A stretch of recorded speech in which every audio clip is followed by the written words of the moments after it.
Hi again. Hi, Andrea. how are you? I'm good. How are you? I know you're fine. I'm good. Looking strong. Okay, I've prepared some humble questions, not in a special effect way of the gameplay. Okay. First of all, checking all the history of Ready at Dawn, you always had some special taste about the anti-hero, raw characters, visceral settings. Yeah. How do you feel about this one in those terms? Well, this is, the story and the world and the universe was, sprung out of the imagination of Rue.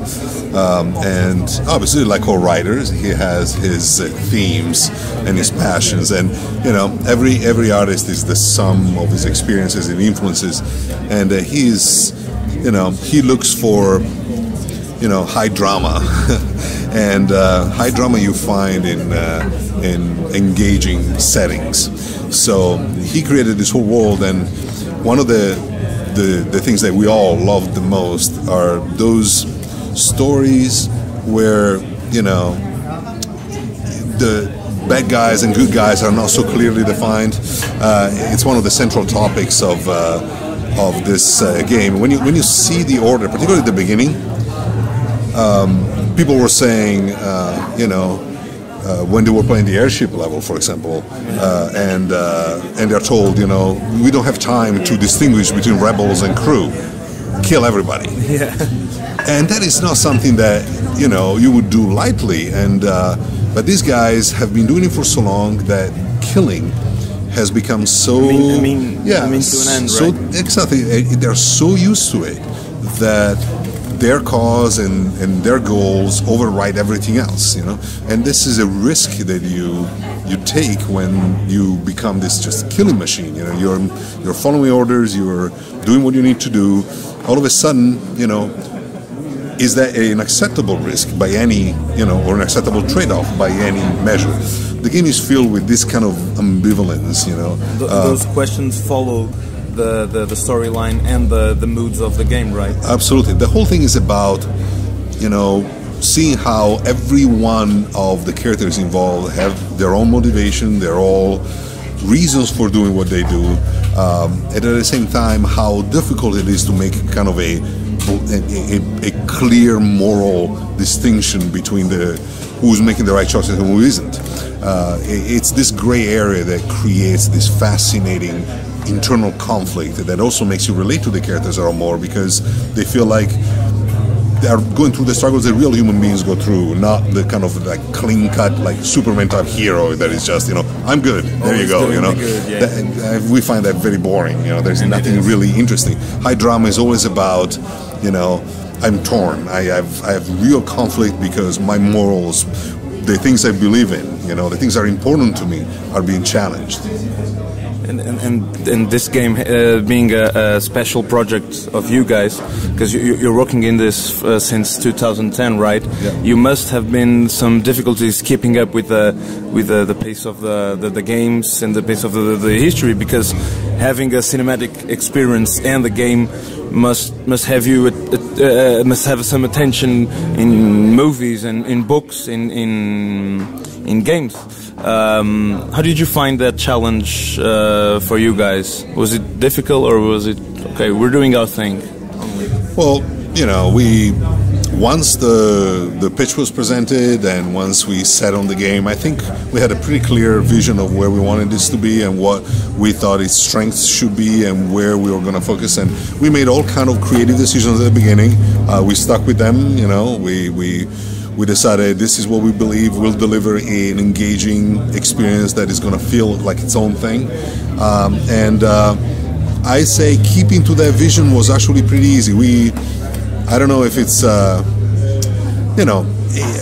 don't think it's arrogance. It's just the way we've always worked. We make a few decisions, and good or bad, we stick with them. We're making a game for you guys, right? Absolutely. That's how we always do. We don't sit down and say, okay. Creative work is always like that for the good ones, right? I think anybody who looks at the way we work, and particularly with this study, you will see it's not trying to chase the trends. If anything, quite the opposite. We're not trying to, we don't sit down and look at spreadsheets and decide here's the 10 things that we need to do in order to sell more or whatever. I'm not saying we don't care that we care that people like it, and we care that the final game represents what we think is the vision of our intention from the beginning. So if then people love it, great. If they don't, we will take their feedback and do better on the next one. Of course.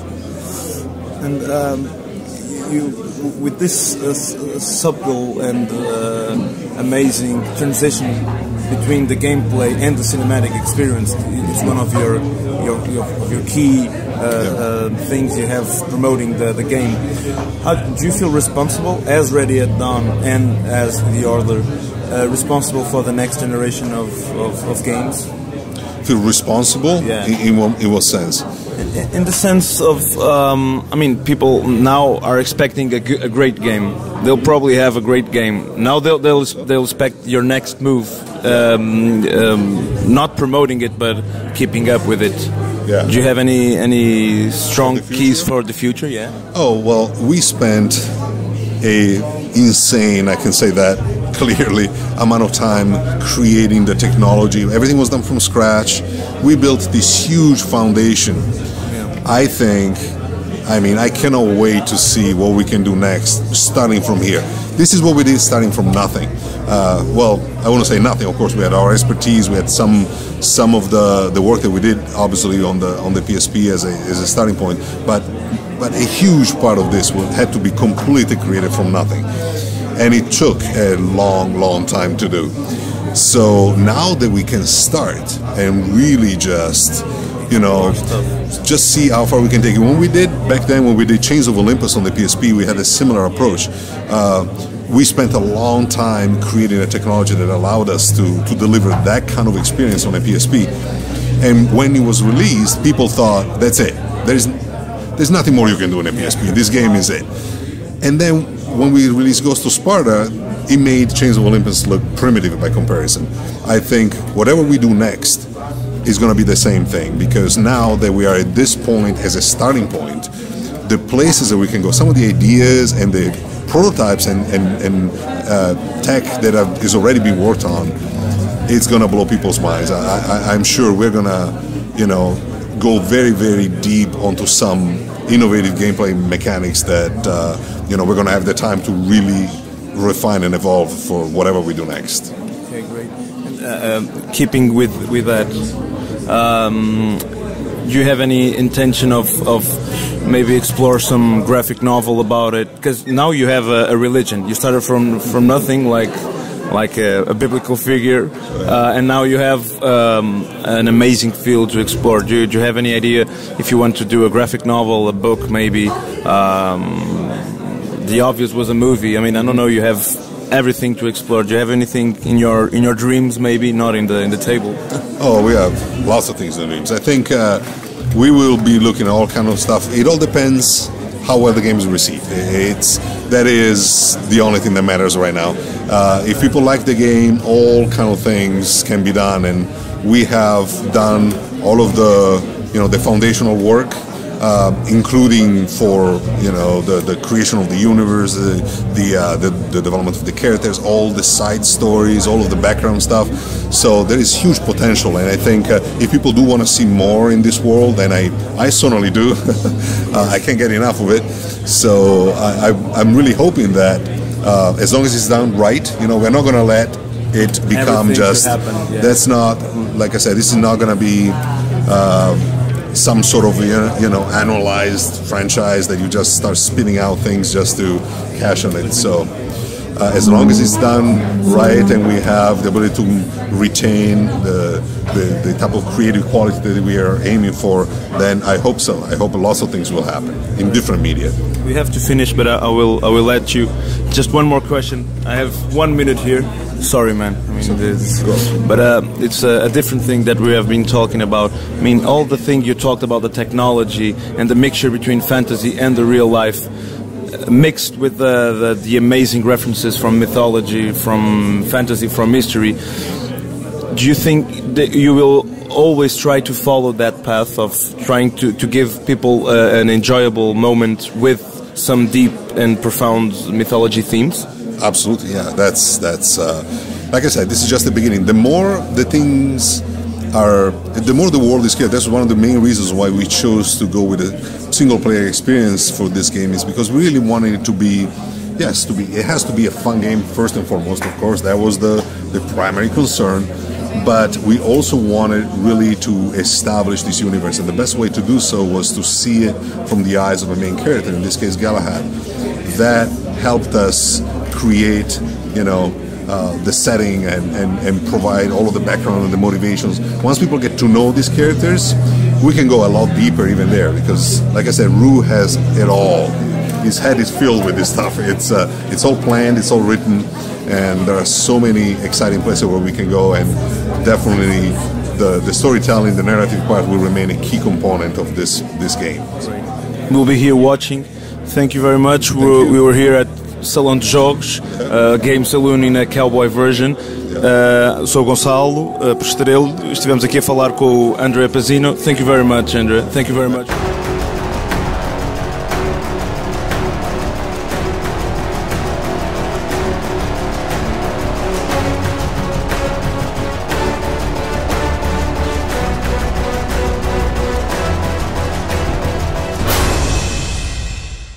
Como é que foi esta transição, obviamente, de teatro, cinema, televisão para fazer uma voz? Já não é a primeira experiência, já tinha feito Heavy Rain há uns anos, embora o contexto fosse completamente diferente em termos de história de jogo. Aqui foi recuperar esse tipo de experiência, mas num outro contexto, neste contexto de Londres vitoriana, século XIX, uma história de cavaleiros, etc. Questão da honra, mas sempre de luta contra as forças do mal para restabelecer a ordem no mundo. É esse sempre a energia que move estes cavaleiros, uma grande nobreza na sua existência, nos seus comportamentos, e na forma como se relacionam uns com os outros e na forma como lutam contra essas forças do mal. Foi muito aliciante para mim fazer esta personagem, e às vezes desafiante, às vezes era difícil. Nós temos sempre como referência aquilo que foi feito na Gênesis, pelo ator original. Se bem que sem imagens, não é? Certo? Sem imagens. Sempre o handicap. Às vezes as pessoas convencem-se que nós conhecemos a história, não conhecemos fragmentos da história e podemos inferir mais ou menos aquilo que se passou, mas não conhecemos a história toda.